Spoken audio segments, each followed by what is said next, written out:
नमस्कार, तहकीकात न्यूज की खास पहल चुनावी जंग 2021 में दर्शकों का फिर से स्वागत है। आज हम लोग आए पोखरारा पंचायत में। इस पंचायत में पिछले 5 साल में क्या हुआ, अगले 5 साल में क्या होगा, क्योंकि पिछले 5 साल जो बीत चुके हैं उसमें सड़कों का निर्माण तो पंचायत में कहीं हमें दिखा नहीं है। सड़कों पर पानी है, इसका मतलब है कि नालियों का निर्माण भी नहीं हुआ है। इस सारे बात की जानकारी जो पिछले प्लान में मुखिया जी थे उनके पतिदेव से मिलने आए हैं कि पिछले प्लान में जब इनकी धर्मपत्नी मुखिया थी तो उस ज़माने में कैसा यहाँ पे हाल था और पिछले 5 साल में यहाँ हाल बद से बदतर कैसे हो गया। तो आइए मुलाकात करते हैं पिछले बार के मुखिया पति के साथ। नमस्कार सर। हाँ नमस्कार। आपका शुभ नाम? मेरा नाम फ़खरे इमाम हुआ। फ़खरे जी, पिछले बार जो मुखिया जी थे आपकी धर्मपत्नी जी, उनका शुभ नाम क्या था? उनका नाम फरहाना अंजुम था। तो इस बार जो मुख्य उम्मीदवार है क्या वही है या नहीं, वही है। वही है। पिछले 5 साल 2016 से 21 का जो प्लान रहा आपके पंचायत में, यहाँ इस पंचायत में विकास क्यों नहीं हो पाया? पिछले 5 साल जो मुखिया का टर्म था उसमें हमारे वाइफ को 2.5 साल का मौका मिला। वो बाई इलेक्शन में जीती थी और बाई इलेक्शन में जीतने के बाद उन्होंने पंचायत में बहुत सारा काम किया। हमारे यहाँ एक सड़क पश्चिम तरफ जाती है मगरबी मोहल्ला में, वहाँ सड़क नहीं थी, उस सड़क का निर्माण किया गया। पूरब तरफ एक सड़क गई है जो मस्जिद होते हुए कब्रिस्तान तक जाती है। उस सड़क पे एक रिवर है, पोखर है। उस पोखर में दीवार नहीं होने के कारण सड़क हमेशा कट जाती थी और कटने के कारण वो दूसरे के घरों को टच करने लगी थी। तो फरहाना अंजुम ने उसमें भी दीवार देने का काम किया। यहाँ एक कसाब टोला है, उसमें भी काम हुआ। ये सामने वाली सड़क का भी काम हुआ। कुम्हार टोली है, वहाँ भी काम हुआ। बहुत सारे काम हुए, बहुत सारे वृद्धा पेंशन लोगों को दिए गए जो हमारे फरहाना अंजुम के दस्तखत से दिए गए। उसके बाद से आज तक इस गांव में ही नहीं बल्कि इस पंचायत में कोई काम नहीं हुआ। ये कैसा रहा कि 2.5 साल वो रहे, 2.5 साल दूसरे, ये कैसे, मतलब 2.5 साल रहने का रीज़न हुआ कि हमारे जो उससे पूर्व के मुखिया जी थे उनका देहांत हो चुका होगा, कुछ ऐसा कुछ हुआ? वो देहांत नहीं हुआ था, वो एक केस में सज़ा याफ्ता हो गए। तो सज़ा याफ्ता होने के बाद उनकी पावर चली गई। तो फिर बाई इलेक्शन हुआ, नहीं बाई इलेक्शन हुआ, तो बाई इलेक्शन में ये फिर जीत करके आई। तो अभी जो मुखिया जी है आपके करंट में है? जी, आमड़ा शरीफ नाम है उनका, 5 साल से हैं। जी। तो इन 5 सालों में विकास क्यों नहीं हो पाया? जब 2.5 साल में एक महिला मुखिया ने इतना काम किया, तो पिछला 5 साल जो गया सरकार ने तो ग्रांट दी है, तो उसके बाद भी विकास क्यों नहीं हुआ? एक्चुअली विकास करने से होता है, आदमी काम करने वाला होना चाहिए। उन्होंने कुछ किया ही नहीं। क्यों नहीं किया? क्या जनता यहाँ पे उनके खिलाफ गई नहीं? क्या उनके खिलाफ आवेदन नहीं गए? नहीं, और जो काम उन्होंने किया वो आज तक मुकम्मल नहीं हुआ, आधा अधूरा काम हुआ। एक नाले का निर्माण किया गया जो अपने मंजिल तक नहीं पहुंच सका। जिस नाले से जाके उसको मतलब जिस नदी से अटैच होना था वहाँ वो अटैच नहीं हुआ, बीच में रह गया, जिसके कारण उसका सारा पानी सड़क पे आता है। और निर्माण भी जिस तरह का हुआ वो आप सोच नहीं सकते हैं।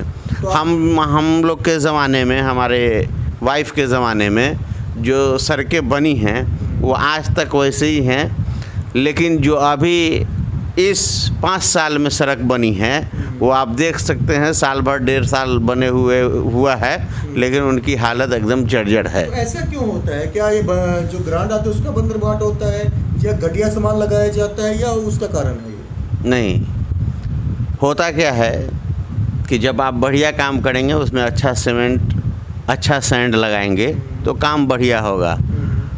लेकिन जब आप पैसा बनाने के लिए बालू में मिट्टी मिलाएंगे, अच्छा सीमेंट का उपयोग नहीं करेंगे तो काम अच्छा नहीं होगा।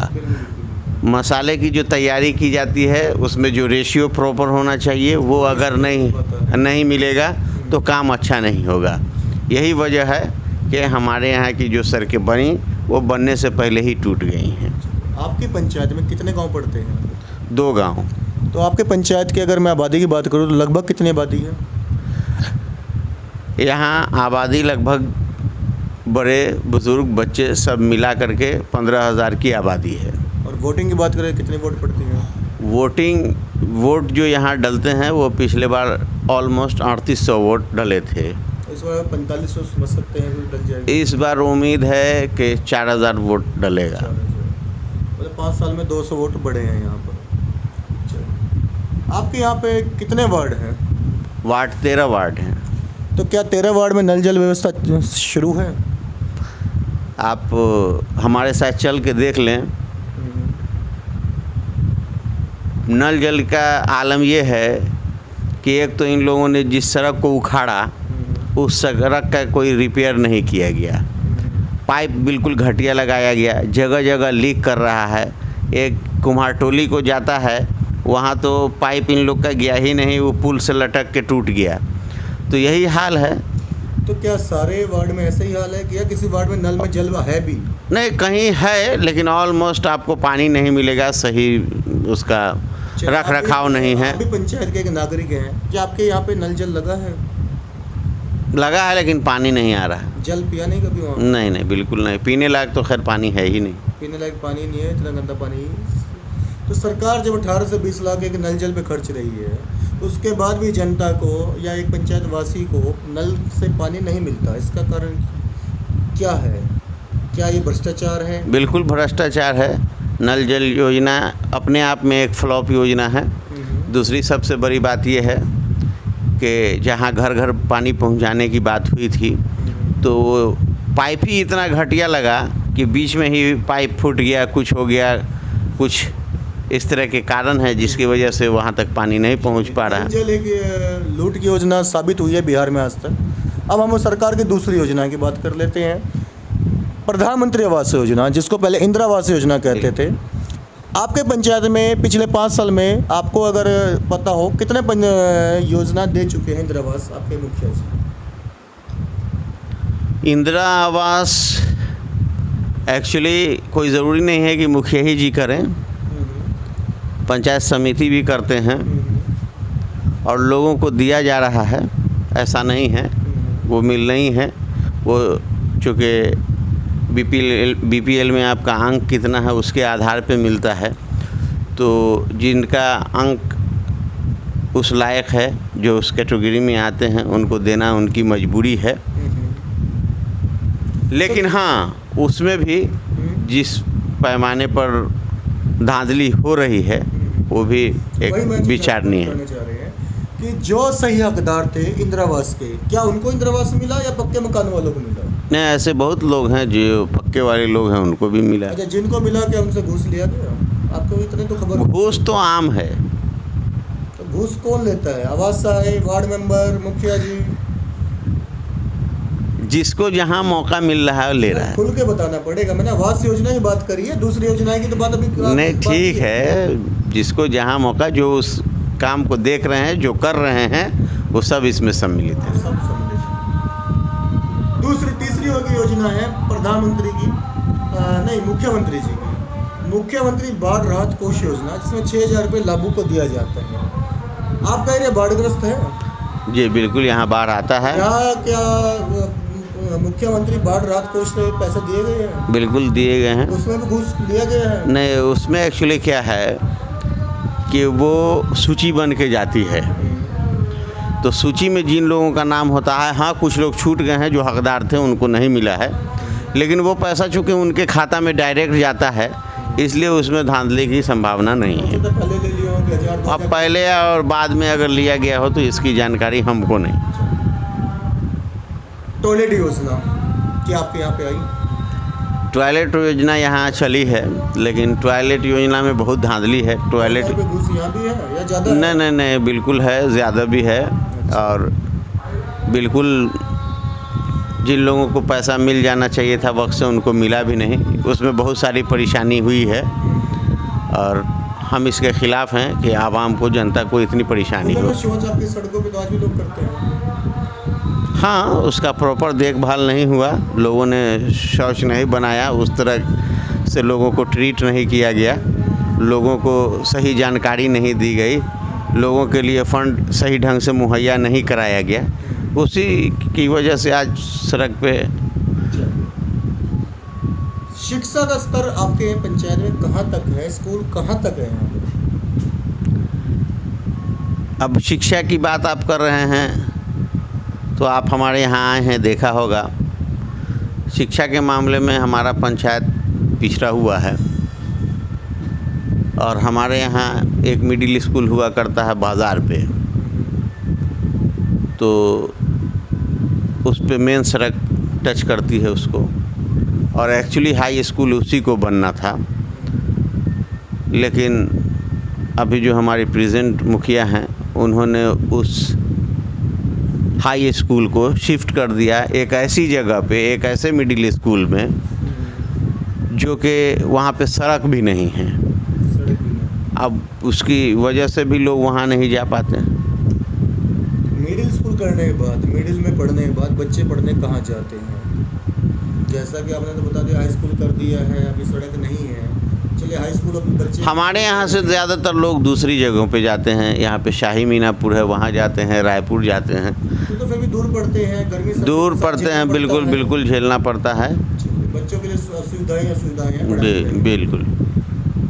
स्वास्थ्य केंद्र जैसी कोई सुविधा है? नहीं, कुछ नहीं, नथिंग, ज़ीरो। इतनी बड़ी पंचायत है, 10,000 से ऊपर की आबादी रहती है, यहाँ पे निवास करती है, तो क्या कुछ नहीं। एक यहाँ पे एम्बुलेंस भी नहीं है, कुछ भी नहीं है। पशु चिकित्सा केंद्र भी नहीं होंगे? कुछ नहीं, नथिंग। हम तो बाइक पे जा सकते हैं, बट पशुओं को बाइक पे तो बिठाएंगे नहीं। और इस 5 साल में उसके लिए प्रयास भी नहीं किया गया।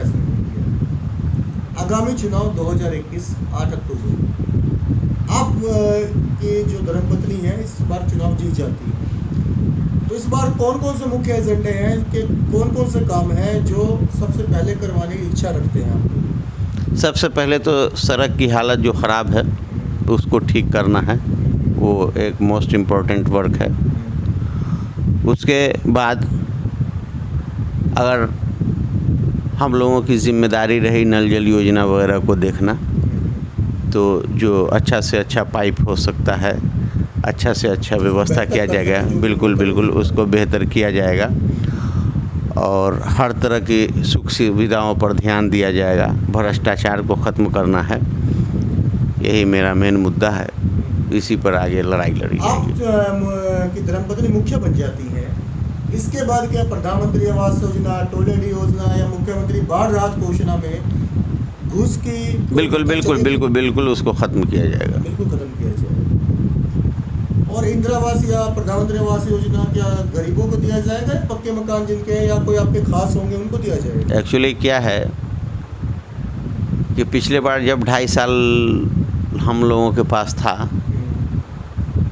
तो हम लोगों ने इंदिरा आवास योजना करने का काम नहीं किया। वो ऑलरेडी एक आवास सही कर रहे हो। हाँ, कर रहे थे। तो इस बार उसको भी हम लोग अपने स्तर से करेंगे और उसमें जो घूस लिया जाता है उसको बंद किया जाएगा। आगामी चुनाव 2021, आप अपनी जनता को कोई संदेश देना चाहते हैं? 2021 में मैं लोगों से यही कहूँगा कि एक महत्वपूर्ण पर्व है, इसमें सब लोग यहाँ आएँ, बढ़ चढ़ के हिस्सा लें, सही और गलत की पहचान करें और जो उस लायक हैं, जो कुछ कर सकते हैं, उनको जिताएं ताकि इस पंचायत का भविष्य उज्जवल हो सके। बहुत अच्छी बात कही सर ने। इन्होंने अपने लिए एक आपके से वोट नहीं मांगा है, परंतु दबे शब्दों में बहुत सारी घूस की बातें छुपाई भी हैं जो ये नहीं बोलना चाहते, क्योंकि उम्मीदवार के निवेदक हैं। बोलना साफ तौर पे बोलना अच्छा भी नहीं रहेगा, परंतु 2.5 साल मुखियापति थे, महिला मुखिया थे यहाँ के। 2.5 साल में जो काम हुए हैं शायद वो आपके 5 साल में नहीं हुए हैं। तो आने वाले चुनाव में इनके काम को ध्यान में रखते हुए, इनकी छवि को ध्यान में रखते हुए, जनता ज़्यादा से ज़्यादा मत दे के ज़्यादा से ज़्यादा गिनती से इनको जितवाएं और जुड़े रहे हमारे तहकीकात न्यूज़ के साथ।